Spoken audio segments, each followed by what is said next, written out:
The double undercut is a really great and practical way of controlling a card from the middle of the deck to the top of the deck. So let me just give you a quick example of what that would look like. You have a card selected, let's say it's the Jack of Hearts. You have it returned to the pack, and then you go from here to here.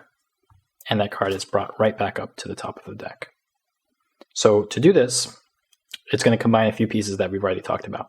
So you have a card selected, you have them return it to the pack, and in the process, you're going to regain your pinky break, or you're going to maintain a pinky break right above that card.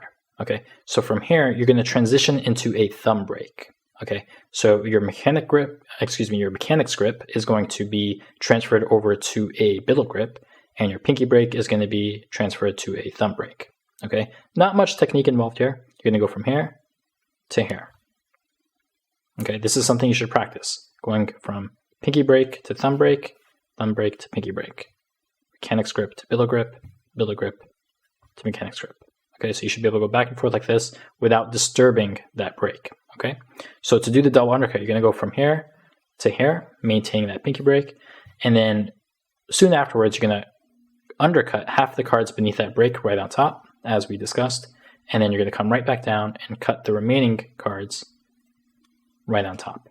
From there, you square up and you're done. The card has been controlled to the top of the deck.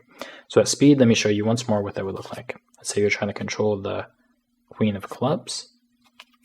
Maintain your break, undercut, undercut, and that's the double undercut. It's controlled to the top of the pack. Another really useful application for the double undercut is to move a card or a number of cards from the top of the deck to the bottom of the deck, and vice versa, from the bottom of the deck to the top of the deck. So let me just give you a quick demonstration of what that would look like. We have the Jack of Hearts here. We can use the double undercut, and that takes the Jack of Hearts to the bottom of the deck. And it actually keeps the rest of the deck intact. So the Jack of Hearts is the only card that actually changes position in that process. And we can do it in reverse. So now we can take the Jack of Hearts, and using the double undercut combined with the swing cut, we can bring it back to the top, while again keeping the rest of the cards in the same order, which is useful in the context of a number of different effects. So to do this, here's what you're going to do. You have the Jack of Hearts, for example. First step is, if you're taking it from the top to the bottom, you need to get a little pinky break beneath the top card, or however number of cards you're trying to move. So if you wanted to move 4 cards from the top to the bottom, you would just get a break underneath 4 cards. But in this case, let's just use 1 card. So you get that break. Here's what you're going to do. It's no longer really a double undercut, because if you're taking from the top to the bottom, it's actually a triple undercut. You're going to undercut a number of cards, let's say about half to the top. You square up, maintaining your break, and then from there you move into a double undercut. Okay, and that's going to take it to the bottom. To go from bottom to top, you're going to get a little break above the bottom card.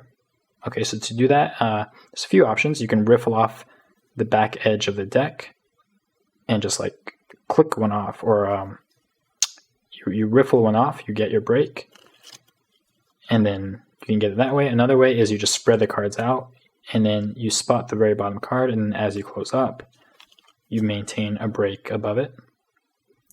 Another more advanced technique is you use your pinky to pull down on that bottom card. That's an acquired touch. It's going to take a bit of practice. But the easiest way is probably just to riffle off one card and then get your break that way. Once you have that break to take it to the top, you're going to transition to a biddle grip, and you're transitioning that pinky break to a thumb break. Now you're going to do a swing cut, about half the cards or so. You bring the packets together while maintaining that break, and then from here, you move into your double undercut. And that takes that bottom card of the deck right back to the top.